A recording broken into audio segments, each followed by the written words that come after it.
Hello students, how are you. आज हम 10th class का लेसन 4 भूमंडलीकृत विषयों का बनना करेंगे। भूमंडलीकृत विषयों का बनना, किस प्रकार से विषय एक दूसरे के नज़दीक आया जो कई सदियों से एक दूसरे से बिल्कुल अलग था, अनजान था। सबसे पहले वैश्वीकरण क्या होता है। वैश्वीकरण क्या है।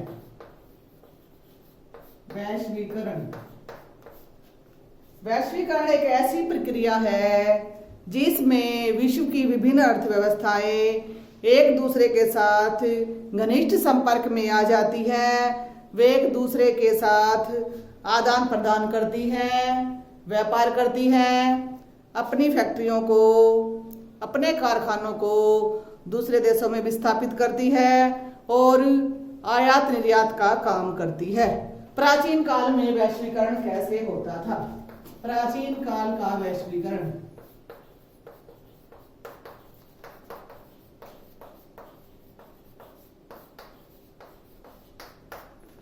प्राचीन काल में यात्री या पुजारी या व्यापारी होते थे या तीर्थयात्री होते थे। वो एक स्थान से दूसरे स्थान पर ज्ञान प्राप्त करने के लिए, आध्यात्मिक शांति के लिए जाया करते थे। वैश्वीकरण में सबसे पहले आता है सिल्क रूट। सिल्क रूट क्या है।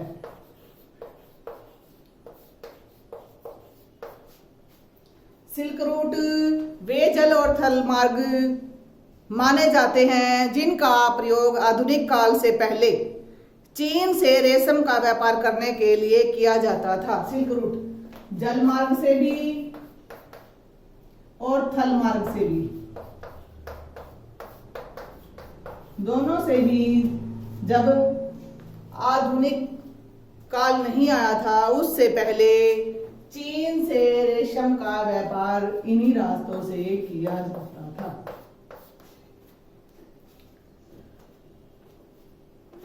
रेशम के व्यापार के बाद भोजन की यात्रा कैसे आरंभ हुई। भोजन की यात्रा,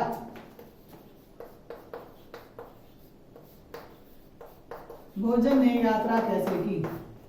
जैसे चीन के प्रसिद्ध नूडल्स पश्चिमी देशों में पहुंच गए, अरब से पास्ता सिसिली पहुंचते हुए, और इसी तरह से अमेरिका से आलू, सोया, मूंगफली, मक्का, टमाटर, मिर्च और शकरकंद यूरोप और एशिया के दूसरे देशों में पहुंच गए थे।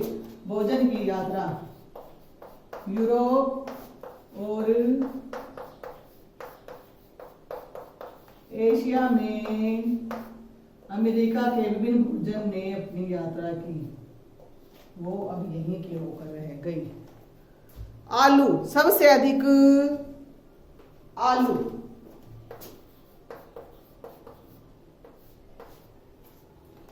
आयरलैंड और उत्तरी अमेरिका की तरफ खाया जाने वाला सबसे अधिक आलू। आलू अकाल शुरुआत हुई आयरलैंड में।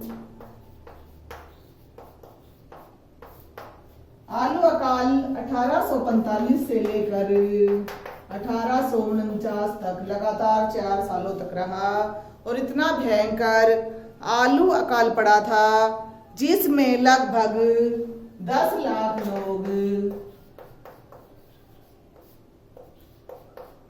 आलू के अभाव में भूख से मारे गए थे। उसके बाद उपनिवेशवाद का आरंभ हो गया।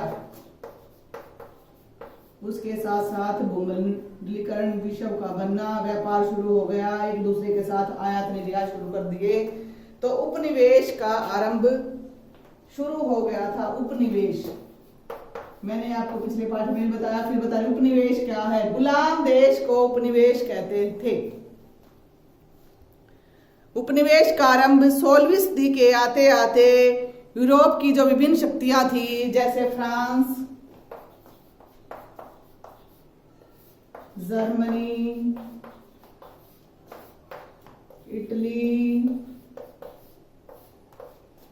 ग्रेट ब्रिटेन, इंग्लैंड,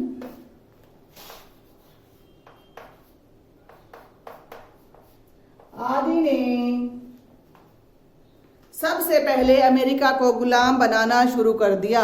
अमेरिका को गुलाम बनाने के बाद ये सारी शक्तियां एशिया की तरफ आना शुरू हुई और इन्होंने एशिया के देशों को भी गुलाम बनाया। चेचक के कीटाणु, चेचक के कीटाणु, चेचक के कीटाणु क्या थे? अमेरिका को गुलाम बनाने के लिए पुर्तगालियों ने भी और स्पेनिश सैनिकों ने भी इस हथियार का प्रयोग किया था। उन्होंने अमेरिका पर चेचक के कीटाणु छोड़े थे क्योंकि उस समय तक अमेरिका विश्व से पूरी तरह से कटा हुआ था। विश्व अर्थव्यवस्था का उदय कब हुआ? विश्व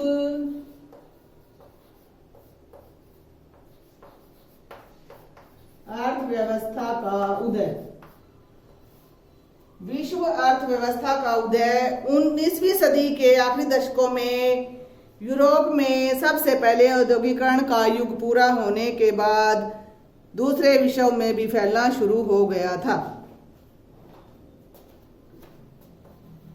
कार्ला, कार्ला ब्रिटेन में मक्का के आयात पर पाबंदी लगाने वाला कानून, जिसे बाद में निरस्त कर दिया गया था, खत्म कर दिया गया था, कार्ला कहा गया था क्योंकि ब्रिटेन में पैदा होने वाले खाद्य पदार्थों से भी कम थी इसका आयात करने वाला यह देश सबसे बड़ा था। किसानों की हालत बहुत ज़्यादा खराब होने लगी थी। ये जो आयातित माल था उसकी कीमत के साथ मुकाबला नहीं कर पा रहे थे। विशाल भूभागों पर खेती बाड़ी का कार्य बंद हो गया था। हजारों लोग बेरोजगार हो गए थे। गांव के गांव उजड़ गए थे। वे या तो शहरों की ओर भाग रहे थे या दूसरे देशों में जाने लगे थे।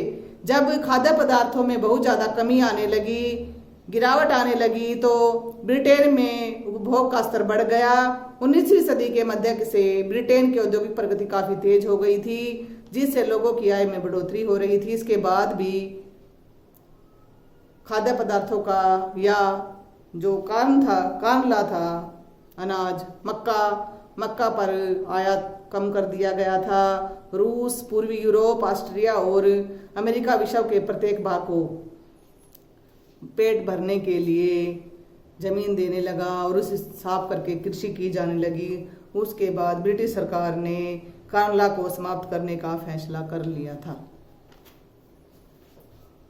विस्थापन क्या है? विस्थापन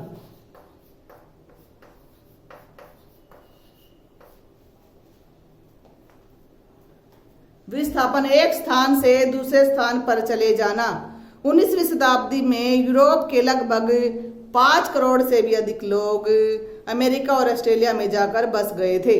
अफ्रीका का बंटवारा कैसे हुआ? अफ्रीका का बंटवारा,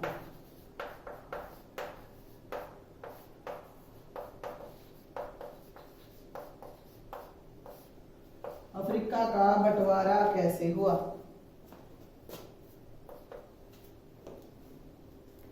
1885 में जो यूरोप के सबसे ज्यादा शक्तिशाली राष्ट्र थे, 1885 में यूरोप के जो सबसे शक्तिशाली राष्ट्र थे, उन्होंने अफ्रीका के नक्शे पर फुट्टे से लाइन खींच ली थी और पूरे महाद्वीप को अपना गुलाम बना लिया था। अफ्रीका के विभिन्न देशों के उपनिवेश कौन कौन से थे? जैसे इंग्लैंड था। इंग्लैंड ने सबसे पहले दक्षिण अफ्रीका को, उत्तरी रोडेशिया को, दक्षिणी रोडेशिया को, मिस्र को और सूडान को अपना गुलाम बनाया, उपनिवेश बनाया। जर्मनी ने जर्मन दक्षिण पश्चिमी अफ्रीका को, जर्मन पूर्वी अफ्रीका और कैमरून को गुलाम बनाया। फ्रांस ने मोरक्को को, अल्जीरिया को, मेडागास्कर को गुलाम बनाया या उपनिवेश बना लिया अपना। पुर्तगाल ने अंगोला को, पूर्वी अफ्रीका को। अब उसके बाद रिंडरपेस्ट बीमारी क्या थी? रिंडरपेस्ट बीमारी 1890 के दशक में अफ्रीका में मवेशियों में फैलने वाला एक प्लेग था और ये इतना भयंकर तरीके से फैल गया था कि लगभग 90% से भी अधिक मवेशी इसका शिकार हो गए थे। गिरमिटिया मजदूर। गिरमिटिया मजदूर क्या है?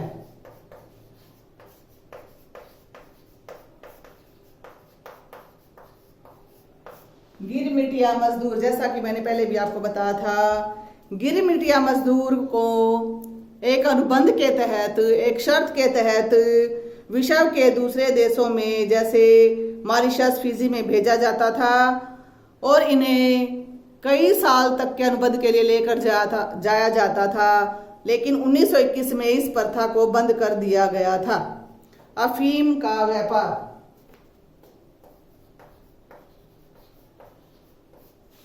अफीम का व्यापार जब इंग्लैंड ने भारत को अपना उपनिवेश बना लिया तो 1820 के दशक में ब्रिटेन द्वारा बहुत अधिक मात्रा में अफीम पैदा करके चीन में बेचा जाता था।